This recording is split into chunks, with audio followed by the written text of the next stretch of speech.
இன்றைக்கி சண்டே நம்ம சிக்கன் வாங்கியாச்சு. சிக்கனை ஃபஸ்ட்டு வாஷ் பண்ணுறதுக்கு மஞ்சத்தூள் கொஞ்சம் கல் உப்பு போட்டு நல்லா 2-3 வாட்டி வாஷ் பண்ணிவிட்டு, அதுக்கப்புறம் கிரேவி பண்ணுறதுக்கு ஃபஸ்ட்டு மசாலா அரைச்சிக்க கொஞ்சம் கடலைப்பருப்பு, அதுக்கப்புறம் மல்லி, அதுக்கப்புறம் வந்து சோம்பு, கொஞ்சம் மிளகு, சோம்பு, மிளகு வந்து அந்த பட்டை லவங்கம், அப்புறம் அந்த பட்டை ஸ்டார் லவங்கம், அப்புறம் ஏலக்காய் இதெல்லாம் போட்டு நல்லா ஃப்ரை பண்ணிவிட்டு, நல்லா இது ஃப்ரை ஆனதுக்கப்புறம் அந்த காஞ்ச மிளகாய் ஒரு 2 போட்டு ஃப்ரை பண்ணிக்கிட்டேன். ஃப்ரை பண்ணதுக்கப்புறம் இது ஃபுல்லாக நல்லா ஆற விட்டுட்டு நல்லா பவுட்ரு பண்ணி எடுத்துக்கணும்.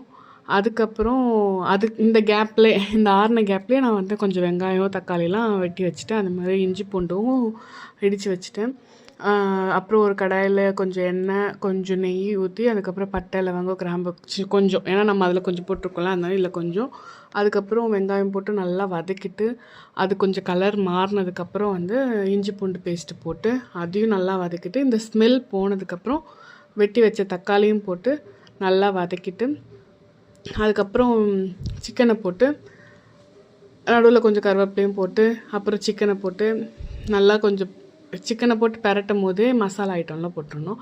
நம்ம அரைச்சி வச்ச மசாலா, அப்புறம் வீட்டில் இருக்க மிளகாத்தூள் 1 ஸ்பூனு, அப்புறம் நம்ம அரைச்சி வச்ச மசாலாலாம் போட்டு கொஞ்சம் உப்பையும் போட்டு தேவையான உப்பையும் போட்டு நல்லா கிளறி விட்டுறணும். அதுக்கப்புறம் கொஞ்சம் தேவையான தண்ணியும் ஊற்றிட்டு, அதுக்கப்புறம் தேங்காய் அரைச்சிக்கிட்டேன். நான் வந்து கொஞ்சம் தேங்காய் போட்டு தான் இங்கே பண்ணால் தான் சாப்பிடுவாங்க எங்கள் வீட்டில்.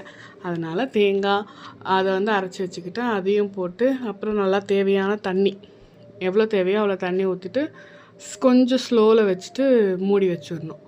அப்புறம் ஒரு 5 நிமிஷம், ஒரு 10 நிமிஷத்துக்கு அப்புறம் பார்த்தா அது நல்லா எண்ணெய் விட்டு வரும். எண்ணெய் விட்டு வந்ததுக்கப்புறம் கொஞ்சம் மல்லியை கட் பண்ணி போட்டு அதுக்கப்புறம் சர்வ் பண்ணால் சூப்பராக இருக்கும். இன்றைக்கி நாங்கள் வந்து உளுந்தஞ்சோறு செஞ்சோம். அதுக்கு வந்து இந்த சிக்கன் கறி ரொம்ப டேஸ்ட்டாக இருந்துச்சு, செம்மையாக இருந்துச்சு. நீங்களும் ட்ரை பண்ணிட்டு எப்படி இருக்குன்னு கமெண்ட் பண்ணுங்கள்.